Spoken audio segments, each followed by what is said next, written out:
हृदय प्रख्या रविंदग्नि विलोचना क्रालवदना ब्रूहि किन्नरो सिद्धि साधना।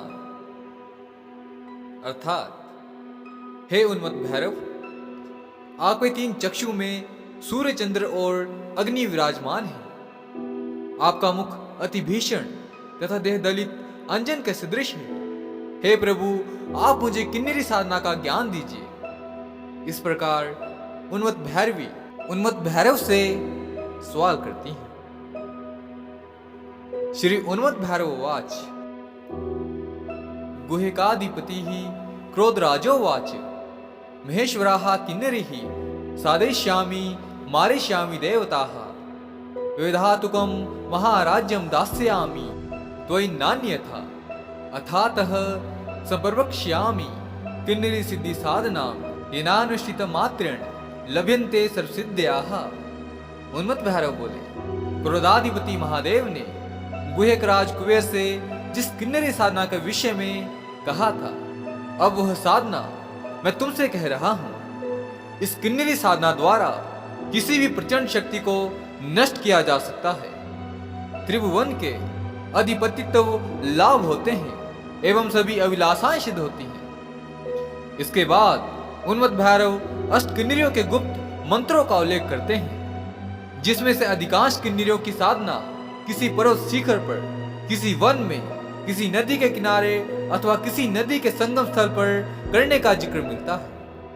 अष्ट किन्नरियों में मात्र एक ही किन्नरी ऐसी है जिसकी साधना किसी सिद्ध प्राचीन पीठ देव मंदिर में की जा सकती है, और उस किन्नरी का नाम है सुभगा किन्नरी। अब मैं आपको सुभगा किन्नरी की विशेषता कहता हूं। सुभगा किन्नरी अपने साधक से परितुष्ट होकर अपने सुंदर पद्महस्त के द्वारा साधक की सेवा करती है, परंतु साधक उससे भारा होने का वचन अवश्य ले ले। उसके बाद यह किन्नरी साधक को प्रत्यह 8 स्वर्ण मुद्राएं प्रदान करती है। हालांकि शास्त्रों में किन्नरियों की साधनाओं का जिक्र अन्य साधनाओं की अपेक्षा बिल्कुल ही कम देखने को मिलता है, परंतु मुझे किन्नरियों की सबसे बड़ी विशेषता यही लगती है कि इनकी साधनाएं अधिकांश 3 दिन की, 7 दिनों की अथवा अधिक से अधिक 14 दिनों की होती है। यदि साधक नित्य साधना मार्ग से जुड़ा हुआ है तो 100% संभावना है कि उसे प्रथम दिवस में ही साक्षात्कार हो जाए। यह मेरा वचन नहीं, यह वचन तंत्र शास्त्रों का है। यदि साधक साधना मार्ग से नहीं भी जुड़ा है और वह नित्य यदि गुरु मंत्र या शिव शक्ति में से किसी का भी मंत्र जप करता रहता है, तो भी ऐसा साधक साधना में सफल ही होगा, इसमें संशय नहीं। अष्ट किन्नरियों में कुछ किन्नरियां तामसिक प्रवृत्ति वाली भी हैं, जिनकी साधना में मांस आदि के द्वारा उनका पूजन होता है, और आते ही साधक की भय की परीक्षा ऐसी किन्नरियां लेने बैठ जाती हैं। सुभगा किन्नरी इसके विपरीत शांत और सौम्य स्वभाव वाली है। साधक इसकी साधना में निर्भीक रहना चाहिए। नए नए साधक इस साधना में बैठने से पूर्व महामृत्युंजय मंत्र का कम से कम 51,000 जप अवश्य संपन्न कर ले। इससे उसका तन दिव्य ऊर्जा से संपन्न हो जाएगा और वह तेज युक्त हो जाएगा किन्नरियों के तेज को सहन करने के लिए, उनका साक्षात्कार करने के लिए। परंतु यह जप संकल्प सहित होना चाहिए और भगवान भोलेनाथ से अवश्य इस साधना के लिए आशीर्वाद प्राप्त करें। इसके पश्चात बिना अपना ब्रह्मचर्य खंडित किए हुए सुभगा किन्नरी की साधना में उसी शिवालय में बैठ जाएं। किसी भी शुभ मुहूर्त में अपने मन को एकाग्र कर किसी भी देवी स्वरूपा स्त्री का चित्र बनाकर शुक्ल पक्ष के प्रथम शुक्रवार को किसी एकांत शिवालय में उस चित्र का षोडशोपचार पूजन संपन्न करें, किन्नरी का आवाहन करें।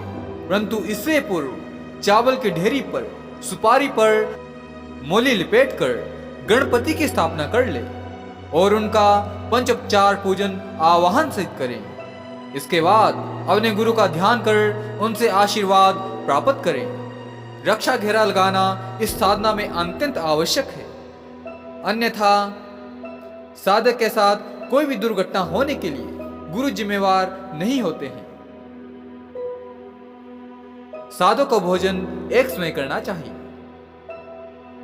यदि आप उच्च कोटि के साधक हैं तब आपको साक्षात्कार मात्र एक रात्रि में ही हो जाएगा, परंतु आपका जप रुद्राक्ष की माला एवं आसन वस्त्र पीले होने चाहिए, माला संस्कारित होनी चाहिए। मंत्र आपको डिस्क्रिप्शन बॉक्स में दे दिया जाएगा, जिसका जप आपको मात्र 10,000 करना है प्रति रात्रि। यह एक लघु मंत्र है जिसका जप बड़े आराम से 4-5 घंटों के अंदर ही संपन्न हो जाएगा। साधना के समय पायल की आवाज, संगीत या कोई कोलाहल सुनाई दे तो भयभीत ना हो।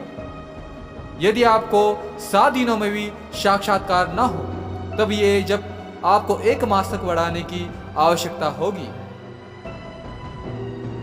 इससे पूर्व यदि आप महामृत्युंजय मंत्र का पूर्ण रूप से विधिवत जप कर लेते हैं तब यह साधना मात्र 7 दिनों में ही आपको सिद्ध हो जाएगी और आप साक्षात्कार के अधिकारी होंगे।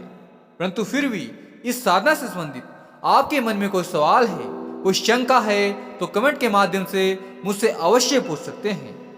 यदि कोई विधि समझ ना आई हो तो दोबारा पूछ सकते हैं।